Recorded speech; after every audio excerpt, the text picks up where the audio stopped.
Permaculture is a method of farming which replicates nature in the garden. Suitable even for the smallest plot of land, it's especially relevant for people living in towns and cities. Permaculture involves organic farming methods such as mulching, composting, and intercropping.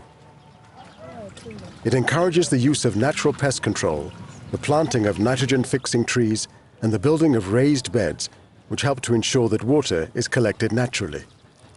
Right. Lucky Zaba works in Johannesburg in South Africa and teaches people the principles of permaculture. Permaculture, it's a permanent agriculture. It promotes life, it promotes the whole holistic of the whole ecosystem, that nature should be able to work together, be able to help each other to promote life as such. It encourages the use of any kind of space, of amount of space you have, so the minimum space you can use. The use of natural resources as well. You are able to produce maximum produce at a lesser cost, less resources, but you're using natural resources. So even the most poorest, the most poverty areas, you're able to implement and adopt this kind of system. North of Johannesburg, in Polokwane, pupils at Toronto School are taught how to practice permaculture. Their garden is a perfect example of how to get the most out of permaculture. It produces a plentiful supply of nutritious vegetables, enough for the whole school to enjoy healthy meals. The principles of permaculture are integrated into the school curriculum. During a maths lesson, pupils learn how to measure out and make a raised bed. The length, it can be as long as you want, but the breadth, it must be a meter. All right. Channels between the beds capture rainwater, which is absorbed by the plants over a long period of time.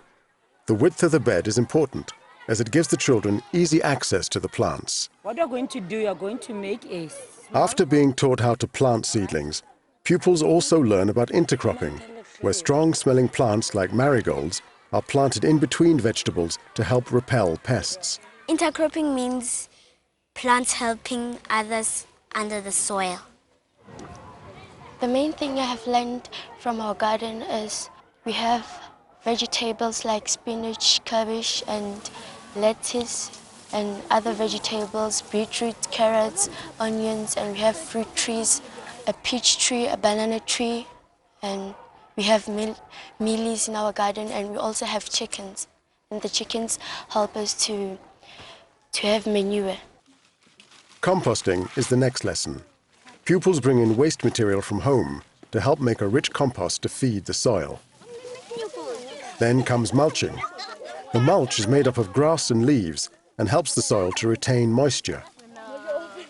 The school garden produces so much food that members of the local community help harvest it, and the extra vegetables are sold by the school.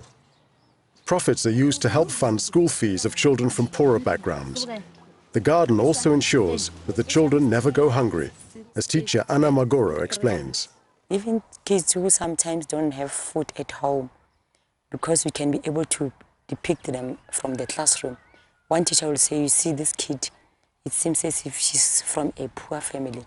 When you go home, you give him a bunch of a cabbage and then some tomatoes, give that to your mom. So you can see that we are really trying to improve nutrition of those who cannot afford.